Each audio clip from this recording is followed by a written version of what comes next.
Good evening, everyone. It's Kim again from the Pennington Public Library. Thank you for joining us tonight for our talk entitled Pearl S. Buck in China. Now, Pearl S. Buck was born in 1892 to American missionary parents, and she spent the first 4 decades of her life in China, which gave her a deep and rare familiarity with the Chinese language, culture, and daily life. And tonight, Samantha Freise will be sharing the rare and intriguing story of Pearl Buck's early life.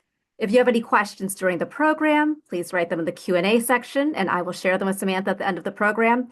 And as many of you discovered, you can also place your comments throughout the program into the chat window.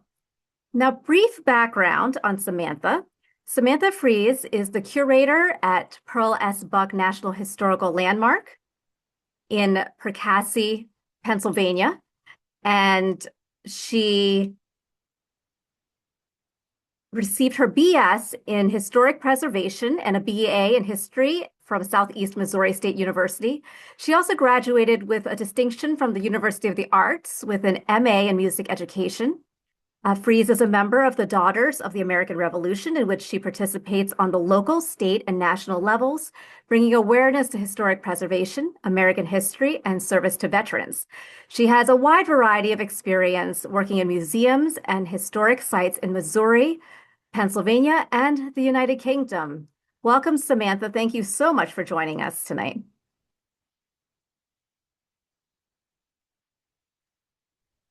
Thank you for having me again.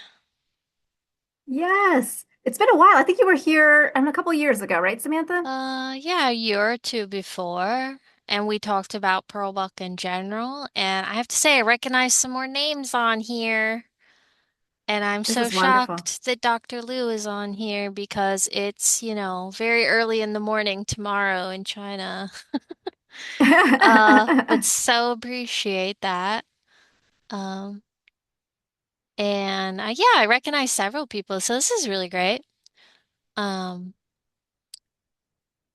so today, before I share my screen, we're going to talk about Pearl in China, which, if you're not familiar, which I think I know some people on here are for sure. She lived in China for about almost 42 years from the time she was an infant, until 1934. So, uh, quite a long time and a lot to cover.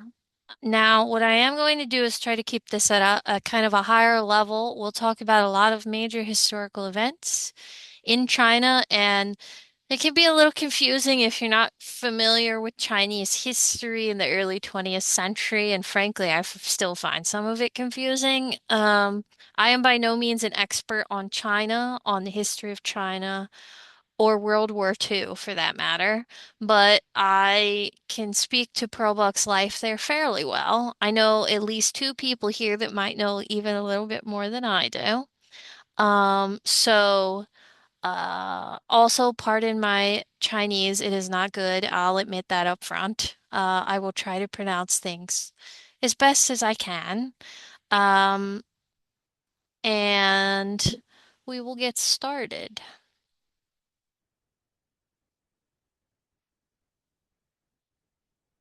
Also, you're welcome to ask questions at the end. If you don't think you'll remember, maybe if it's okay with the library, you could type it in the chat box so we have it later. It won't bother me if you do that. But that way none of us forget your questions. So the what I'm calling this talk is The Good Earth Daughter. And the reason I'm calling it this is actually this is the name of an exhibit that I helped with at the Shanghai Library that happened last summer. And they called this their exhibit The Good Earth Daughter, and that really stuck with me. I haven't forgot it since. I thought, what a brilliant way to explain it. And a lot of people call her China's daughter, and so I thought The Good Earth Daughter, what better way to talk about her? I think I'm not sure what she would have thought of it, but I like it. Um, she certainly was the good Earth's daughter. And if you weren't sure at the end of this, I hope you are that the good Earth is 100% China. So, Her story in China, of course, begins with her parents, which was mentioned a little bit.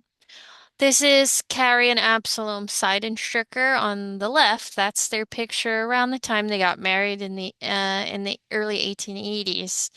And Absalom had already been in China. Carrie dreamed of being a missionary, but what I don't think she realized is that missionary work was not considered women's work. They worked for the Southern Presbyterian Mission. Um, and Absalom was a very well-studied uh, reverend. He spoke many languages, Asian languages. He was very well educated about Asian culture, history, philosophy. Um, so one would think he was well poised to be a missionary in China, but he actually wasn't very good at it at all. There's kind of an old story that he really only converted one person his whole life in China. And, he lived there until he died. I think he was around 75 or 80 when he died.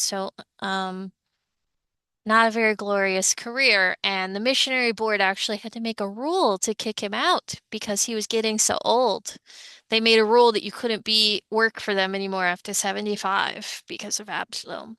But he did other things too. He translated the Bible into classical Chinese, for example, which really is probably the best translation, I think still today. Believe it or not, it's at West Virginia University if you ever want to see it. It's digitized online.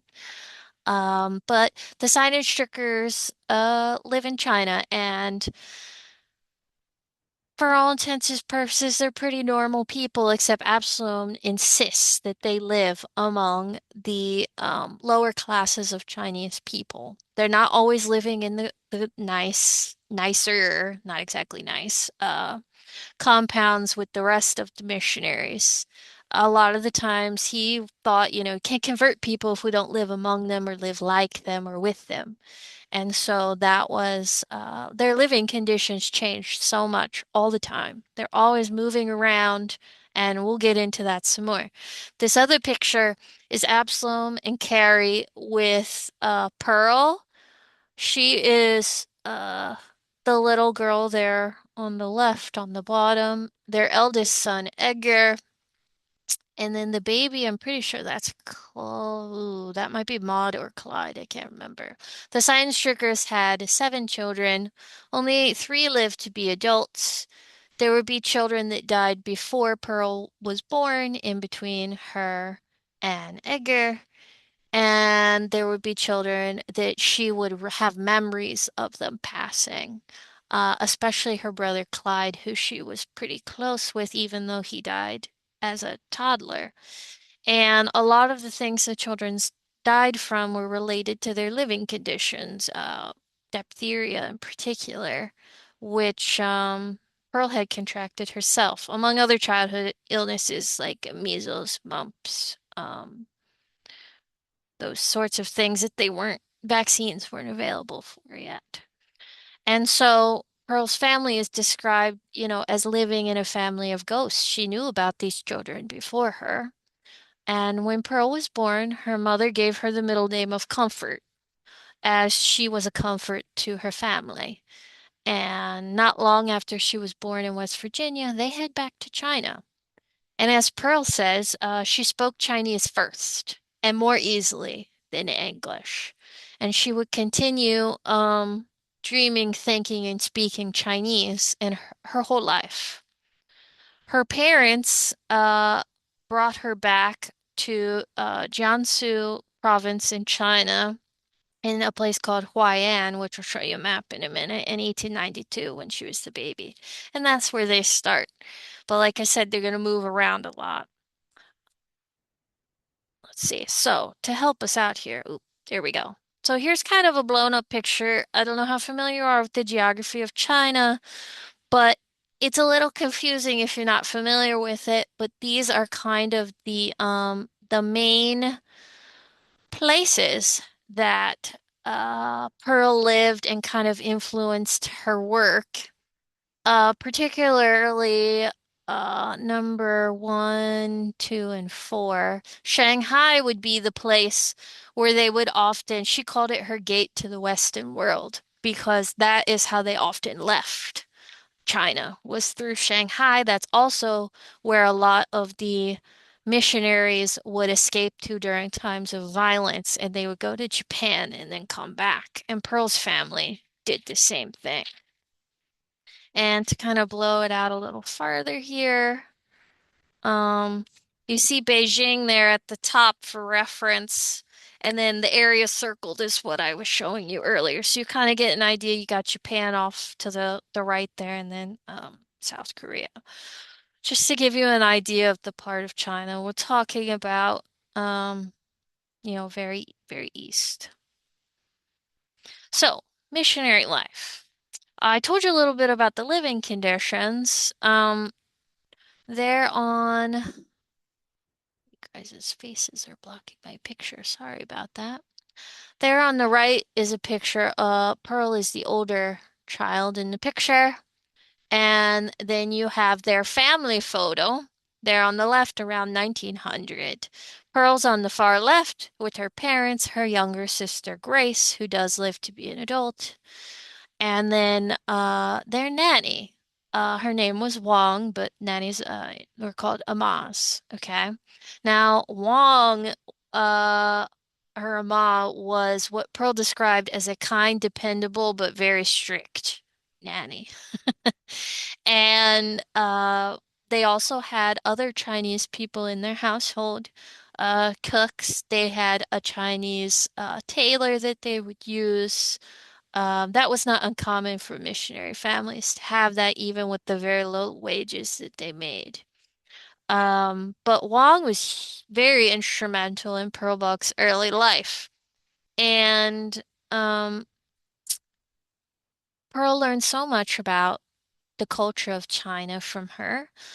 I don't think without her she would have been the person that she became. And interestingly enough, Wang also represented the old China that Pearl didn't know much about.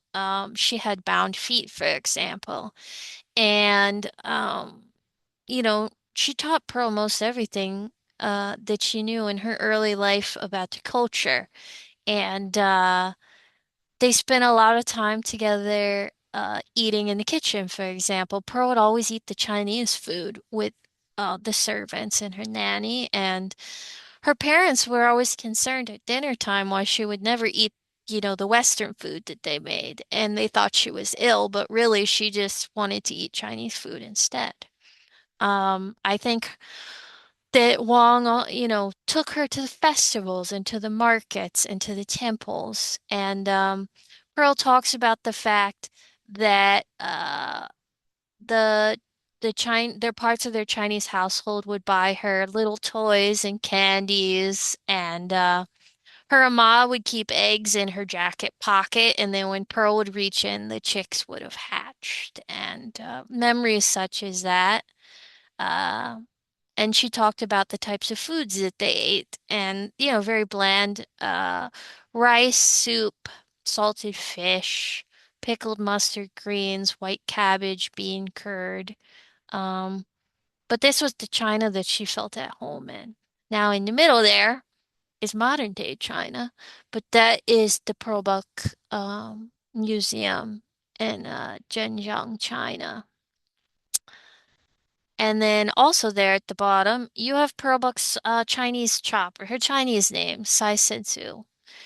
There is no Chinese character for Sidon Stricker, so they settle for Sai. And her father was also called Dr. Sai a lot. And Sensu, depending on who you ask, means pearl or precious gem, roughly translated. This name was given to her by her tutor, Mr. Kung, who was a Chinese Confucius scholar, and he was hired to teach Pearl classical Chinese writing, philosophy, uh, those types of things, working on her language and grammar skills.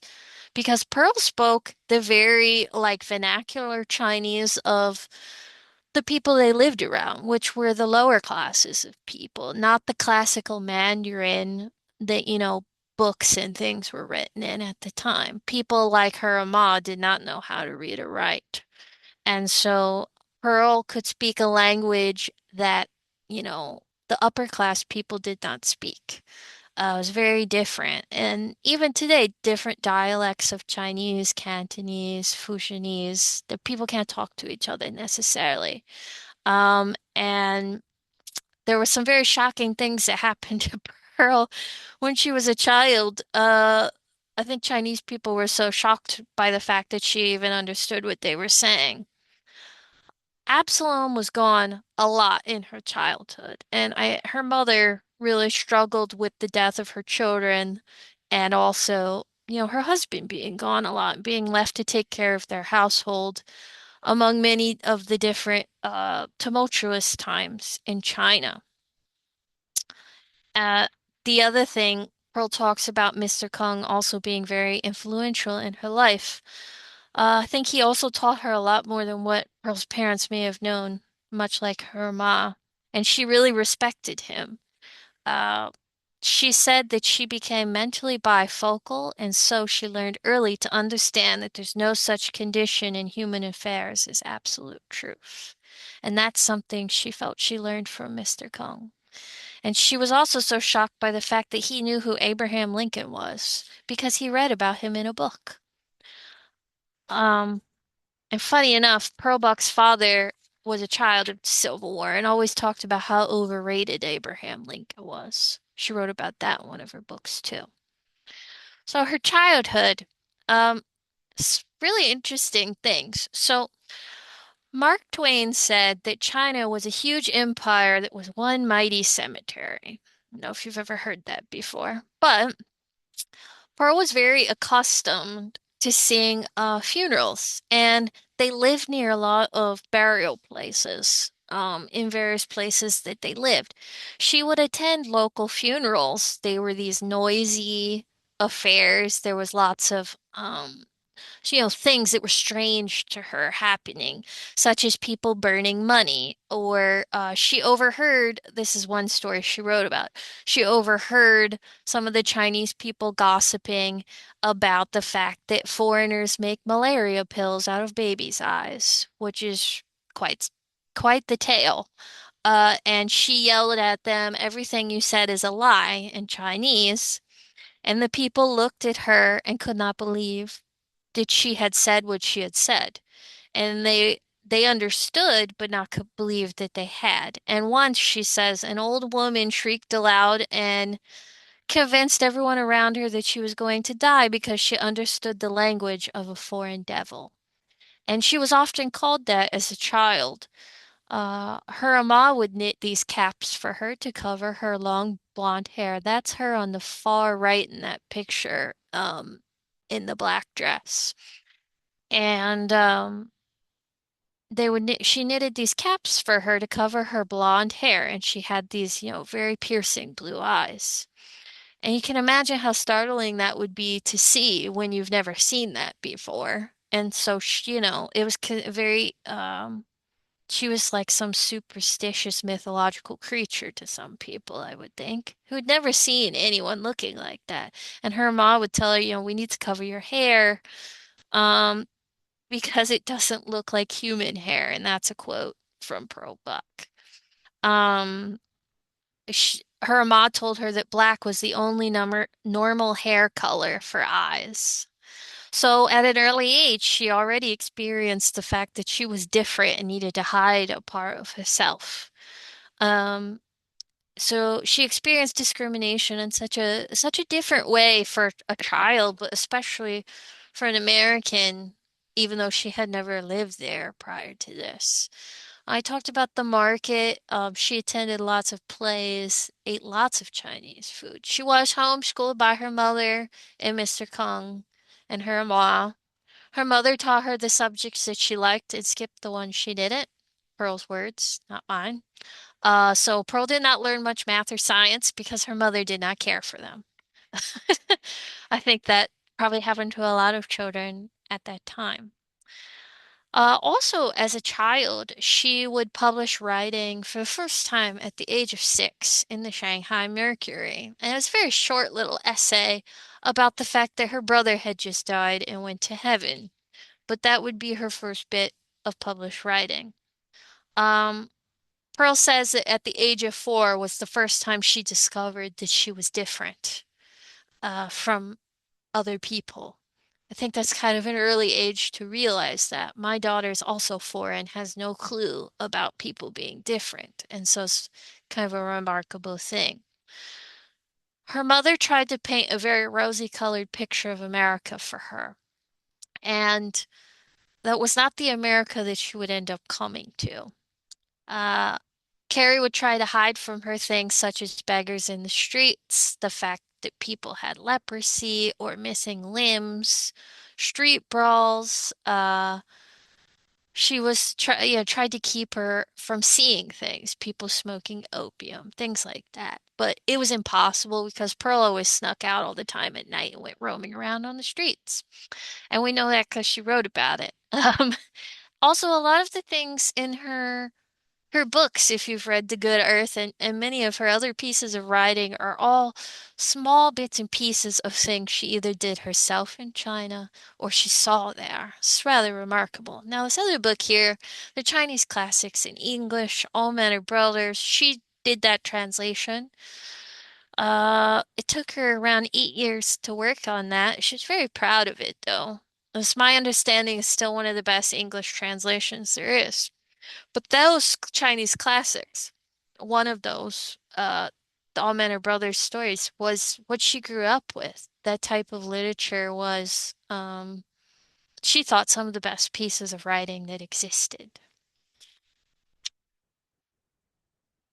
So, in the summers, Pearl's birthday is June 26th, and many times she would tell her parents, let's skip my birthday. I want to go to Kuling, which is in the Lushan Mountains. This picture on the left is what was Mount Lu and then called Kuling. It was a missionary compound at the top of Mount Lu, which is a very sacred, traditional, traditional place for Chinese people that a man named E.S. Little basically stole, and it became a missionary compound. Go figure. Um, so that's a picture of it about 1901 there. And the picture on the right is a modern day picture that I just like. But parts of the compound are still there. Pearl's house that she lived in there with her family is still there. Last I heard they were still renovating it. But she called this place the life-saving station, and her mother did too. And that's because in the summers it was just ungodly hot. And there was a lot of mosquito-borne illnesses, tropical illnesses. And when they went up in the mountains, the cool air was just, it's hard to describe. She writes about the fact that once they got to a certain part of the mountain, that a lot of, so there's this thing called 1,000 steps. It's literally 1,000 steps you have to climb up to get to this part of the mountain. And oftentimes the missionaries would have sedan chairs to carry them up the mountain, and they'd have, hired laborers to carry them up the mountain. Um, and Pearl talks about how there would just be this huge sound of all the people carrying the sedan chairs, like taking in the cool air the second that they felt it, and how she used to laugh at them. Um, because they sounded funny, when they did it. They just kept taking these large breaths of air.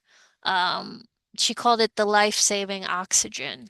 So the cool air was more comfortable, but there were no, less mosquitoes and things up in the mountain. So people didn't get as sick as they did if they stayed, in town off the mountain during the summertime. So they would often go to Cooling annually. And it was a place that she really loved. I think it was probably one of her favorite places as a child. It's a beautiful place. She has many vivid descriptions about it in her writing. Now, There is no good picture for this. This is a historical picture, roughly. Um, the Boxer Rebellion in 1900 was a pretty big event in Pearl Buck's life. If you're not familiar with it, it took place in 1899 to 1901. It was basically a anti-foreign, anti-Christian, and anti-imperialist uprising in northern China. Um, it's a little complicated, like most of these things, but essentially, it was eventually supported by the Empress Dowager of China. And so there were, uprisings of Chinese to, try to get rid of all the foreign people and the missionaries in particular. Um, Pearl's father was ambushed by soldiers and beaten.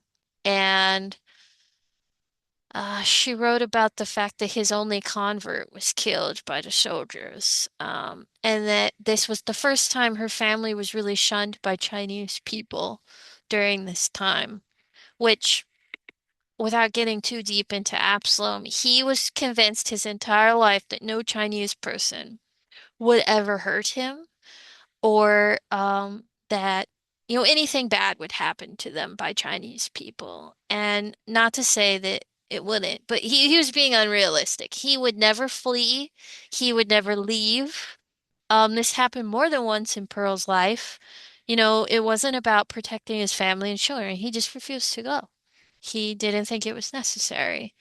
Um, Pearl's still a child at this time, so it's kind of scary. The family eventually evacuates to Shanghai with other um, missionary families, but there's some other great stories in her mother's biography about this, about how they survived. Um, but this was a big event f for her. It's kind of one of the first times she'll see this kind of level of violence in China as she gets older. And this will happen again later, so it's important. Um, and in 1905, Mr. Kung will pass away, and that's a huge blow to her. She attends his funeral, although she's not allowed to go to certain parts of it because she was white, basically. She was not Chinese. And that was hard for her because she so very much felt Chinese, I think, her whole life.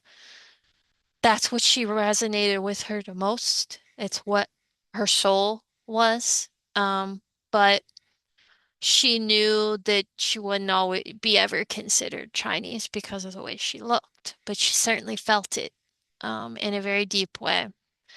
And then in 1908, the Empress Dowager dies. So these are some big events for her and for China. So political things are changing in China as we go on. Um, China changed so much between 1850 and even up till now, more than it had in thousands of years in that amount of time. And so it's a lot of change very quickly. So Pearl did come to the United States several times, starting at the age of 9 to visit her grandparents and her other family. And I think she made about 8 crossings in total. Crossings, yes, on a boat. Sometimes they would go through Europe and then through England over to New York, and then other times they go the other way. Just depended. Most of the time, though, they go through Europe. So she got to see a lot of things. They could not afford to send her to college. She got into Wellesley College, but it was too expensive. So she ended up going to Randolph-Macon Women's College um, and which is now called Randolph University. And she got her Bachelor of Arts in Philosophy in 1914. These are her college photos. She found college to be rather boring, really. I mean, she quite excelled at it. She wrote for her college magazine. She was in the Delta Kappa sorority, but her clothes were outdated. She did her hair in a weird way. The other girls laughed at her because, she was different. She wore clothes that were like 30 years old in style because that's what she had made in China. And, she just stuck out. and the girls knew she spoke Chinese. There was one other student that spoke Chinese, but I don't think they spoke very often. So, I think she felt out of place. It was also the first time that she kind of started to slowly see some of the racial issues in the United States, but not nearly as much as she would later in adulthood.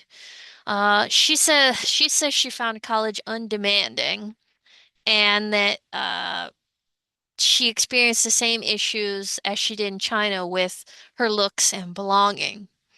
She did have some very close friends, though, in college. And while she was at school in 1911, the imperial family of China fell. And that's when things in China really start to heat up and change, because who's in power after that? Lots of change very quickly. And so that's going to be a lot of political upheaval that influences the missionary presence and the future of her family, basically. Pearl was not planning to go back to China after college initially. She had a job lined up, but her mother was very, very ill, and she goes back and gets a job as an English teacher with the mission board. And eventually in 1921, her mother will die of what they then called sprue. Carrie was sick for years, just awfully, awfully sick. Um, and somehow Pearl managed to survive many awful illnesses. She had cholera, diphtheria, mumps. She was just a tough kid and lucky. So, a lot of things happen in these years, and I could do a whole presentation just on the 1920s, probably. In 1918, she will marry her first husband, John Lossing Buck. He went by Lossing. He was what they called an agricultural missionary, so also a missionary, but his goal was to learn about the agriculture and the farming economy of China at this time, which had never really been studied. And to this day, his work is the most accurate study of, agrarian society and its structure in the early 20th century. It's probably not, a big page turner, but it's still considered very accurate. And it's on those trips for his research, which was up in Anhui province, that she would see the things that would influence the good earth. She also learned how to type on a typewriter for helping Lossing with his work. And so in their early marriage, they really did work together. Things sort of worked out for them. In 1920, her only biological child, Carol Grace Buck, was born. And then in 1925, they adopt their daughter Janice and they go to Cornell University. Pearl gets her master's degree and Lossing too, and he's also working for Cornell. Now, Lossing is going to become a very, very successful person in his line of work uh, at Nanjing University. And so that has a lot to do with what happens in their marriage too. I don't think he enjoyed the competition he would end up having. And Pearl doesn't talk a whole lot in her work about her first marriage, but what I can gather from it is that uh, their family life was difficult. They had different ambitions. And ultimately, when she wanted to leave China, he would not go, would be the big one. In 1921, Pearl would write her book, The Exile, but not to publish. She wrote it for her children so they would know about their grandmother, her biography of her mother, but would later publish it after her father's death and subsequently write one about her father. And those would be the books as well as The Good Earth that helped her win the Nobel Prize later. But she writes this while living at Nanjing University and working there. Now she will start publishing many articles while living in this area in the Atlantic Monthly and other things. But the other big event that influences uh, things going on is the Nanking incident, which we'll get into in a minute. And so it's not too confusing for you. Nanking is the old name for Nanjing, China. So it's the same place. It's just a little confusing. There are older names that are referenced in a lot of Pearl's things that are now have a modern name, and some of them sound similar, and some of them are completely different.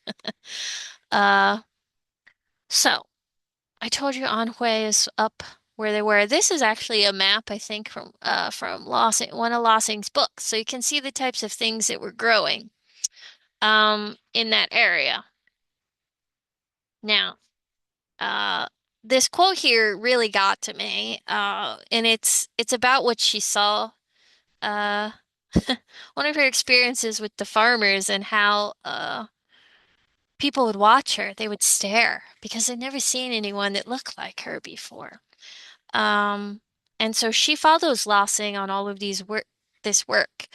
Uh, his work, he established the first agricultural college in China at Nanjing University.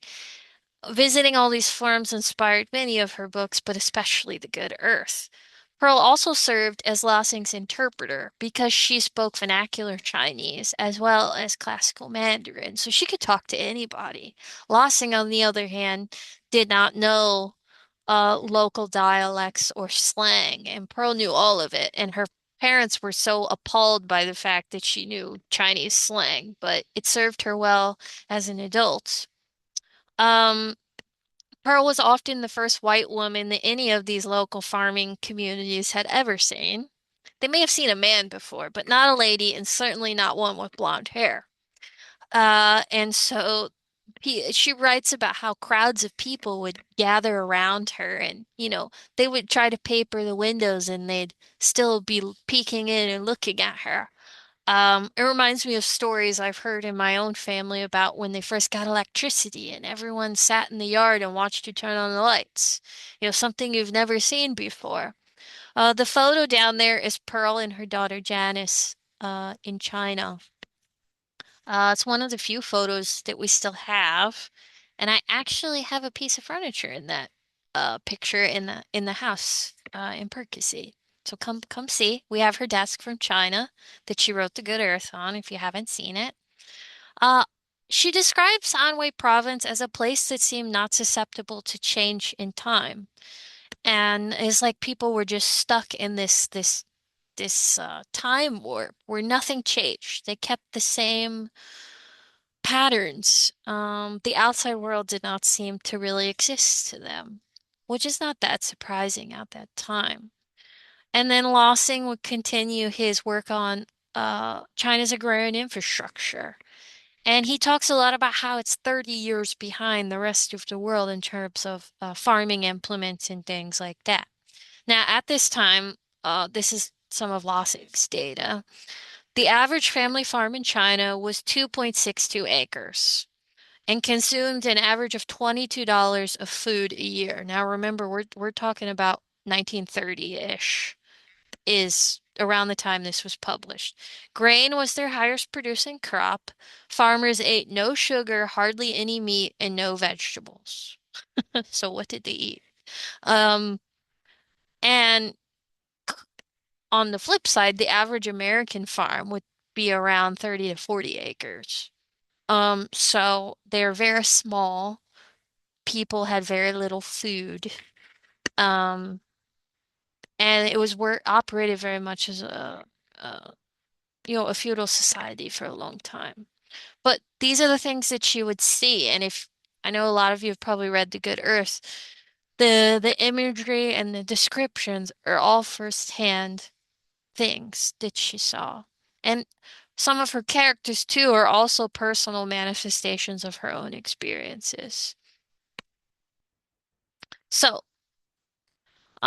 this is really complicated, but I'll do my best. There's a literary revolution in China in the time that she's living there, and it's a little complicated. So, novels in China were considered what Pearl called wild stuff. They were considered subversive. They were actively prohibited by the powerful literary establishment, and fiction was usually excluded. It was considered like this, comic book level literature. It wasn't good enough to read, right? These stories here were what Pearl considered the greatest Chinese novels. Um, and they really influenced her life. She read them many, many times. Now, this word here is the word she would have used for story, but it's also a word that means like it has some different meanings, but it means sort of like a lesser form of story. So there's some different translations for it. Uh, you know, eventually during around the this time before Pearl leaves China, the Chinese government finally acknowledged the common vernacular language, and contemporary literature was finally open to all people in cheap paperback books. Now, one of the reasons that Pearl, her entire career, was so adamant that all her books be in paperbacks and they not be expensive is because she didn't care if the literary critics read her books. She wanted the everyday people to read her books. It wasn't about, well, it was about money sometimes, but a lot of times it was about, I want everyone to read as much of it as they can.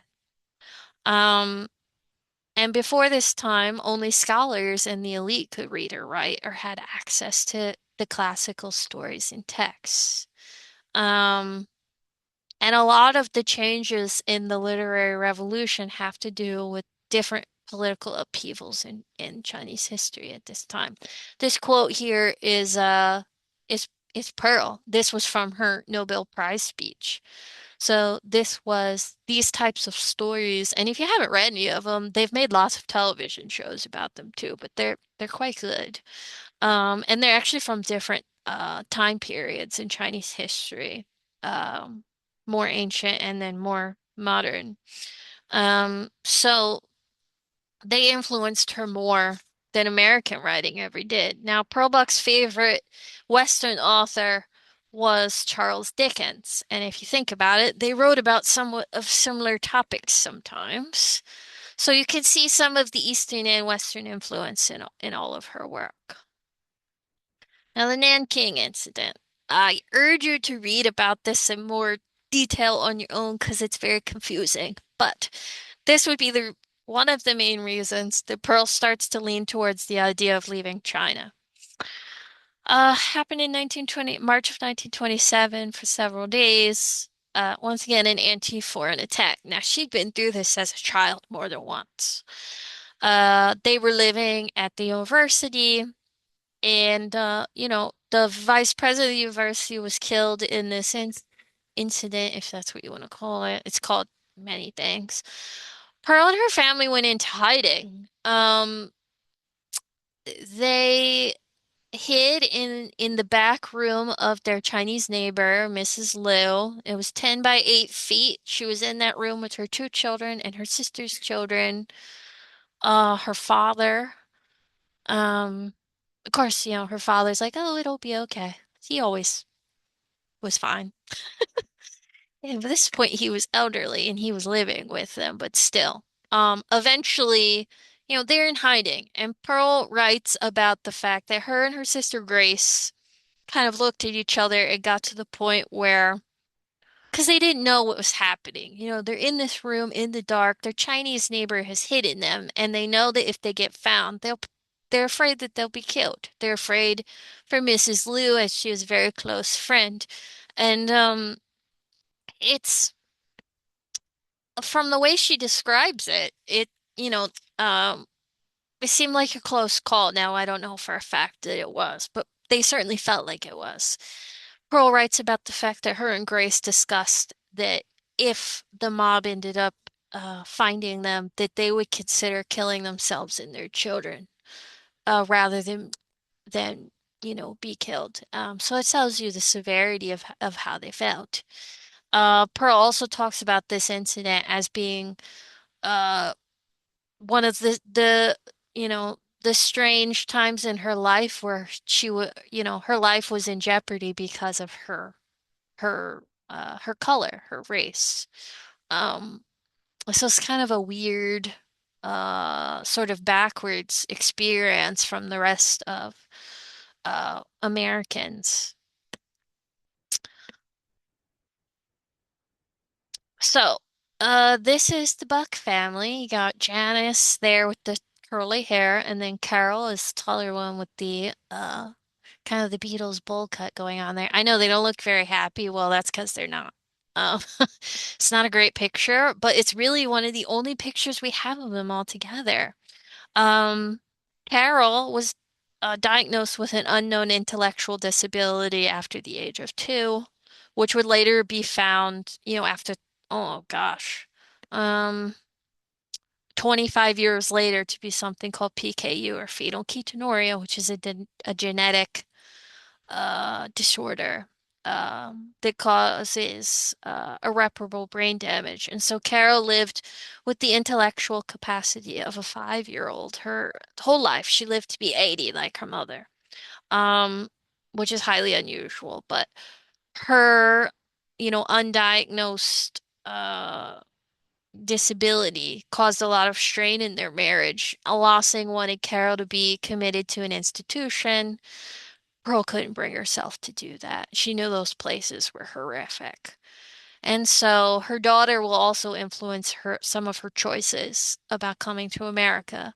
Janice was adopted. Pearl could no longer have children after Carol. And so their family life was kind of difficult in that way. Lossing apparently didn't really want to adopt Janice, I think as much as Pearl did. So it's complicated. But in 1929, Pearl's book, East Wind, West Wind, was accepted for publication by the John Day Publishing Company in New York City. She had a literary agent named David Lloyd. He recognized her talent, but he wasn't sure anyone would want to read these kinds of books. Um, and sure enough, the John Day Company, who was, about to actually go bankrupt, decided, well, let's publish these, see what happens. And then in 1930, they published East Wind, West Wind. It was her debut novel, and it explores the cultural crash between traditional Chinese customs and Western modernism. It talks about a wealthy Chinese family in the early 20th century. Um, so her debut book was actually fairly popular, although not as popular as her next book. But her marriage will continue to deteriorate at this time. Also around this time, Pearl decides to send her daughter Carol to the Vineland Training School in New Jersey. In Vineland, New Jersey. You might be familiar with it. I don't even think it closed super terribly long ago, early 2000s, maybe the school closed. Carol is buried there as well. Um, so Vineland was the only place giving these children an education rather than an asylum type situation, which is why Pearl picked it. So she went back to China and had to leave Carol in the United States, and it just devastated her. It was the hardest decision she said she made in her whole life, kind of reflecting on it later. So it was very difficult to leave her child, and then continue to have issues with lossing. Both of their work was published around the same time, and they were both equally successful in their own fields.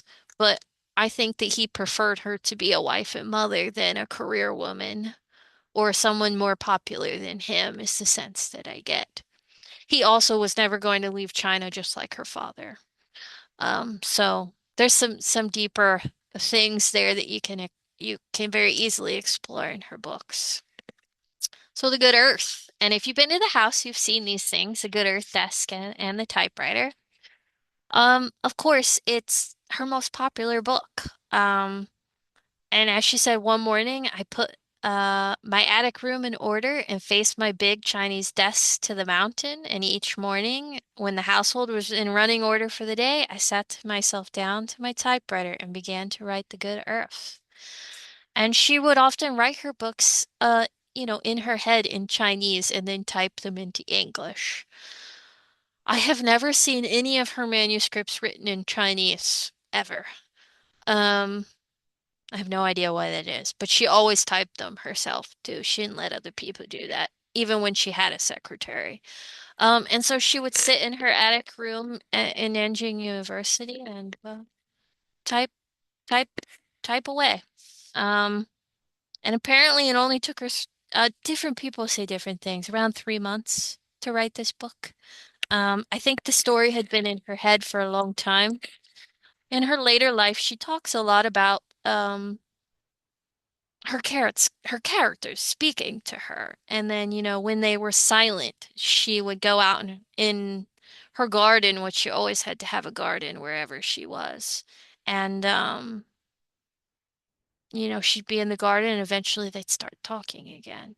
And so nature was very important to her. She grew up in such a natural setting in China that she always had to have that the rest of her life. The Good Earth was the number one best-selling novel in the United States in 1931 and 1932. It was the first pocket book, those little paperback books. It was translated into over 60 languages worldwide. It won the Pulitzer Prize in 1932, and it sold nearly 2 million copies in its first run of publication. And to this day, it has never been out of print. Pretty good stuff. And it became popular again when Oprah's book club picked it up. I think that was around 2008 or 9 that that happened. So maybe another book club will pick it up. It got a resurgence from that. So in China, the book was not liked for exposing the levels of poverty and other issues in Chinese culture. And in the West, it was kind of viewed as like, why do I want to read this? It wasn't viewed as any sort of like high quality literature. Like, who is this woman from China writing these books was kind of the thinking. But I think as it got so popular, people saw the value in what it was teaching people. Um, it was the first time anyone wrote about real everyday people in China for a Western audience, or for that matter, maybe even in China to a broad audience or a worldwide audience. She never expected it to go that far, but I think it was a story that she knew she had to tell, and whoever read it, and that was okay. She talked about how she couldn't rest her mind after writing this book. There was just so much more she had to tell. So she started writing her book, The Young Revolutionist and the Mother. Lossing's book was also doing well at this time in his field. And the whole point of her success from these books and the money that she got from them was to pay for her children's education, Carol and Janice. Their missionary salaries could never have paid for that. That's why all the missionary children were homeschooled usually. And The Good Earth also became a film. The rights were sold to MGM for $50,000, and heck, that was a lot of money back then. Now, Richard Walsh. Richard Walsh is the president and editor of the John Day Company, and he would also be Pearl Buck's second husband. Um, in 1934, Pearl Buck will leave China uh, and and bring Janice with her. She tells Lossing earlier than that she would like a divorce. He only agrees to it if she will put in the paperwork, that it was her that asked for it and not him. And so Pearl comes to the United States, lives in Reno, Nevada for 2 weeks to become a citizen, because that's how you have to do it back then. She will share a hotel room with Ruby Walsh, Richard's first wife, for that time. I know, very strange. And they would all get their divorces, and later on the same day, she would marry Richard Walsh. All very strange and very scandalous, and probably even scandalous for today, I would say. Um, they get married in 1935. And Richard is everything that Lossing isn't, and was very much, Pearl's partner in crime for all of her projects and her work, but her books saved his company. So they needed each other, and they would be married the rest of his life until he dies in 1960. So, coming to America. China, although Pearl left China, she definitely planned to go back. It was never her intention, I think, to live in the US permanently. I really think she thought she would go back after her children were older, and done with school and settled and such in some ways. That never happened for her for a bunch of reasons. But in 1937, the Japanese invade China. Uh, s- um, Basically the beginning of World War II for them. And there's a map here of China in 1941. It gives you a little bit of an idea of different factions. Too many hands in the pot is what I like to say, and it just boils over. But really, the Japanese occupation is the bigger problem. Now, Pearl is still heavily invested in helping the Chinese people because even outside of war, there were lots of poverty and issues, especially with the farming community. And so her and Richard set out to raise money for Chinese relief aid from the Japanese invasions. I mean, the Japanese were starving people to death on purpose, among many other really, really horrible things. If you've heard of the rape of Nanking, for example, there's a book about that. That's all. Save that for a time when you can really take it in. It's hard to read. But it's very, very awful. If you're familiar at all with the Japanese and how they operate in World War II, it's pretty horrific and violent. Hundreds of thousands of people died in China. And Pearl and Richard created something called United China Relief. And they created these pamphlets that they would sell to teach Westerners about the difference between Chinese and Japanese people. You know, I think Pearl respected all Asian people, but she saw a door and she opened it. You know, let's try to get the American government on China's to help China. And eventually in 1941 we had a common enemy, so that helped too. And we'll get to that in a moment. This is one of her fundraising pictures in front of a portrait of Madame Chiang Kai-shek.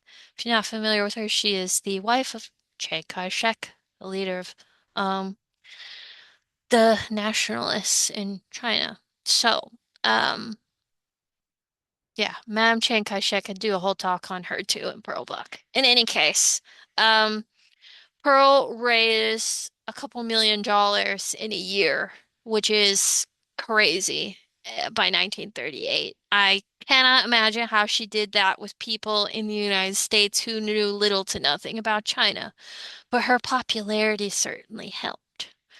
Um, and in 1938, she got even more popular. Uh, And believe it or not, this popularity really hurt her literary career. And I'll tell you why in a second. So this photo here is Pearl and Richard with his daughter from his first marriage, Elizabeth Walsh. They went to Sweden together for her to get her Nobel Prize. The only other award winner that year was the chemist and scientist Enrico Fermi, who would later work on the Manhattan Project for the atomic bomb. Um, so, Pearl gets her Nobel. You see her award money there, $37,975. It's hard to convert to today's money, but it'd be at least $3 million or more. It's not a commodity, so I've had trouble c converting award money exactly. But it made her a very wealthy person. Um, and she used the money to do a lot of things, but frankly, she went shopping and furnished her house first and paid for her children's school and other things like that. Family first. Um, but she gets the Nobel Prize for what they say is her masterpieces of biography of her parents, but also her very vivid descriptions of life in China that would shape Western understanding of China, bridge Eastern and Western cultures, gave a voice to rural Chinese people, and sparked an ongoing debate about cultural representation, which still continues today. And her books would become movies. Probably one of the more popular ones after The Good Earth was Dragon Seed, which is actually about the Second Sino-Japanese War, the Japanese invasion in China. And Katharine Hepburn, bless her, I have not watched this movie yet because I'm not sure I can handle Katharine Hepburn trying to pretend to be Chinese with her accent as it was then, but there's Pearl with Katharine. And Pearl did always want Chinese actors and actresses, but MGM would only hire white people. I think that's pretty common knowledge these days. And the very few Asian people they did hire would always have, subservient minor roles. That's just how things were. Um, but this movie was pretty popular because of Katharine Hepburn. Many of the other films were just as popular. I think there were some Academy Award nominations with this one and The Good Earth. Which you can find those pretty easily on the internet.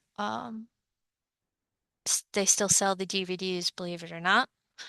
But the movies made things more popular. The Nobel really skyrocketed her notoriety and fame. But what the Nobel also did is pretty much made all the literary circles in America hate her. Um, they didn't think she deserved it. A lot of she beat out people like William Faulkner and, you know, more established Western authors. And it was just Robert Frost is quoted as saying, if Pearl Buck can do it, anybody can. I think a lot of it is she's a woman. She does not prescribe to the usual things at the time. And her books not only talked about, you know, other cultures, not just Chinese culture, but they also talked a lot about issues with class, race, gender, a lot of forbidden, taboo things in both cultures. And that did not make her popular in critical circles always.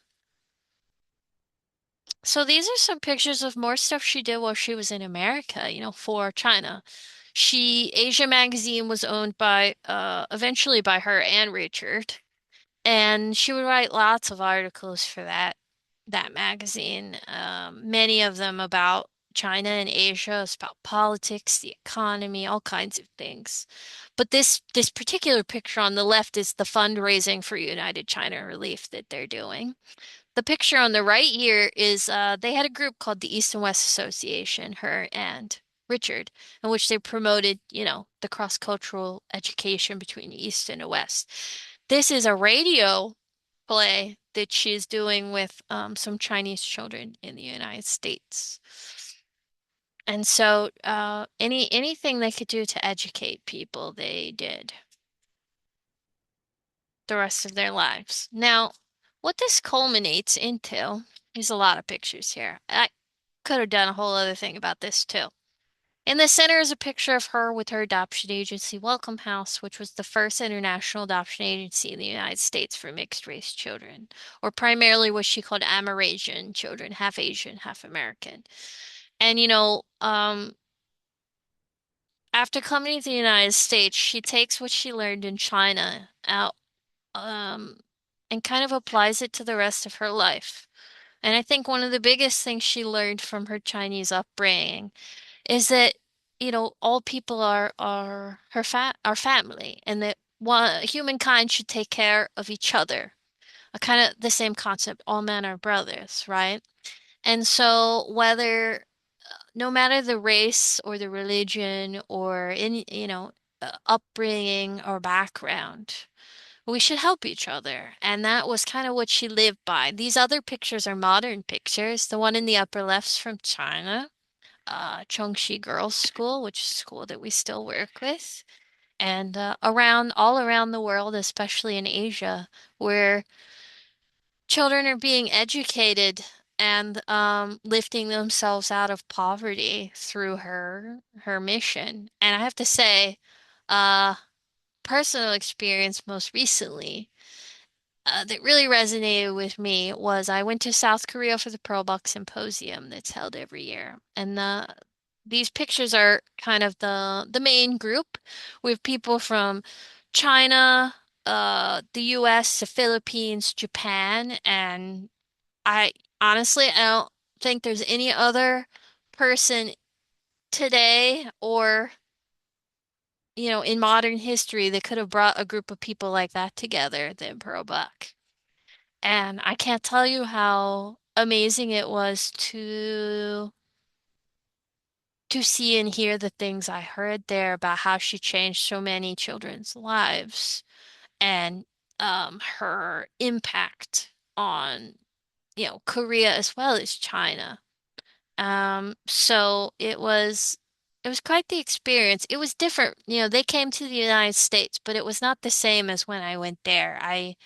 It meant a lot more, and it really showed me how much she was able even now, having died in 1973, that she's still able to bring people together in this way and to talk about a lot of issues that you wouldn't think we would talk about together. But like Pearl Buck, there's no, nothing's political, we're just people trying to learn from each other. That's what it came down to. So it was quite the experience. And that is the end of my talk. I did want to let you know we do have a new exhibit up of traditional Chinese paintings by a local artist who's lived in the US now for about 2 years. Very talented. But he also now paints the Delaware River Valley. So a lot of local places between New Jersey, New York, Pennsylvania, and Delaware. So come see us. We'll be up for quite a while. And if you haven't been to the house, you gotta come at least once.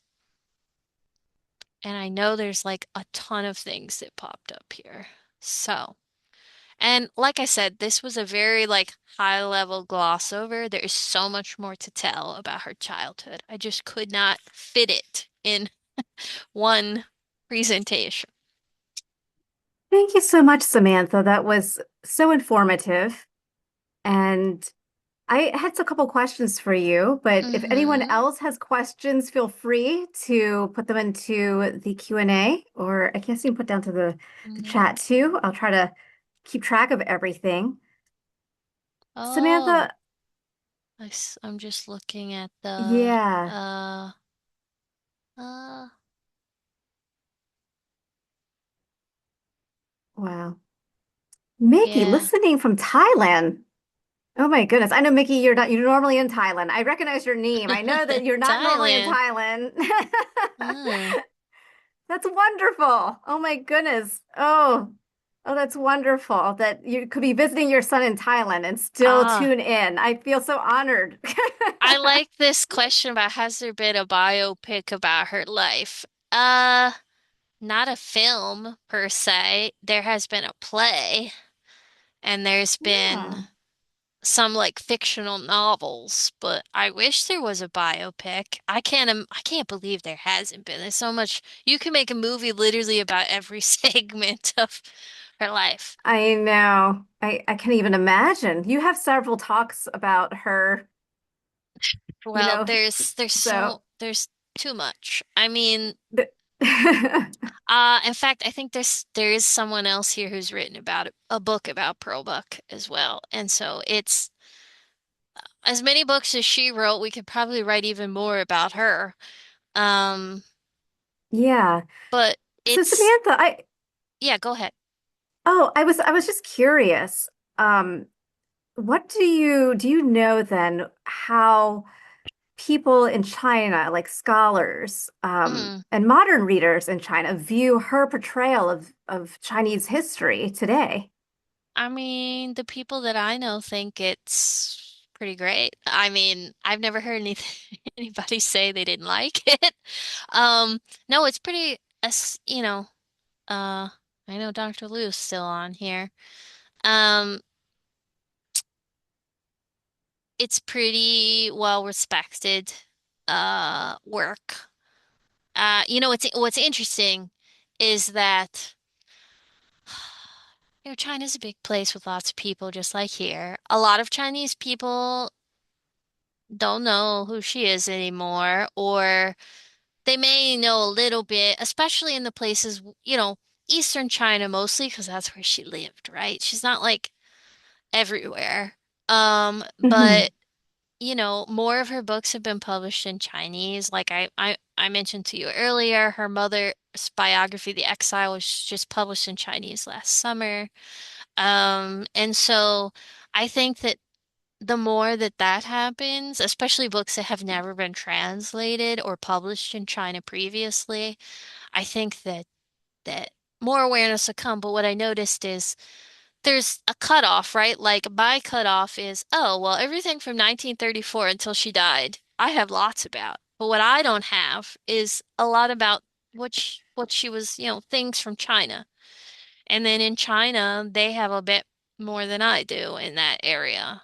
Um, Somewhat. I mean, a lot of things were lost in um some of those incidents I talked about. But in any case, or Pearl lost things, like she forgot where she put manuscripts and they just never found them. I don't know how you forget that, but you do. Um, so, oh, thanks, Dr. Lou. I think he's using the AI translator. Bless him. Oh, Uh, did we have a question from Jeff. sure. Do you know anything Oh, about her choice in keeping her first husband's last name? okay, so legally she changed her name to Walsh. And so on correspondence with friends and family and like legal documents, she's Pearl S. Walsh. And she signs her name that way. But for business, I don't know how she got away with this either. But for anything business related or people that she was not familiar with, fan mail and whatever, Pearl S. Buck. And she was not gonna not, the S stands for Seidenstricker, by the way. Um, it's kind of like now, like women that are like doctors or have published work, they don't always change their names. Well, it was important to her to be Mrs. Walsh. She was very proud of being Mrs. Walsh. In fact, most people in when she lived in Pennsylvania only knew her as Mrs. Walsh. In fact, some people didn't quite put together she was also Pearl Buck for a while. But children always called her Mrs. Walsh, like that's who she was. But professionally, she maintained Pearl S. Buck. Um, she also, fun fact, had an alias, uh, Jean Comfort Walsh, which was also one of her daughter's names to make it really confusing for everybody. But she used that alias in like hospitals and things like that. Um, which I found out recently. She used that alias even in her older age too, which I had not known before. So, um, yeah, Fascinating. yeah, she's something else.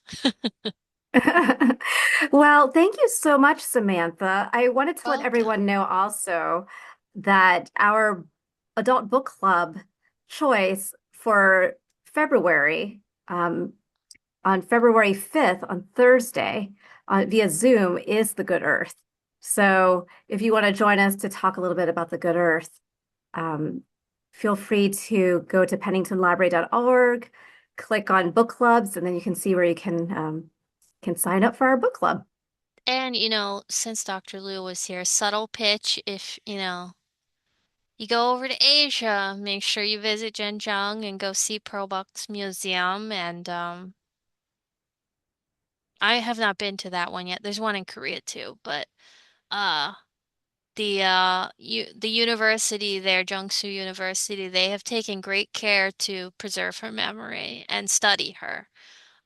They have a whole department dedicated to her and a library and everything. So, find yourself in Asia, you might see some Pearl Buck things. Wonderful, wonderful. Well, everyone, no matter where you are, I hope you feel comfortable. If you're in New Jersey or whereabouts, it's very cold, so stay warm. And if you're lucky to be somewhere very warm, then enjoy. All right. Good night, Samantha. Thank All you right, again. good And night. thank you Thank everyone for joining us. you. Bye. Thank you.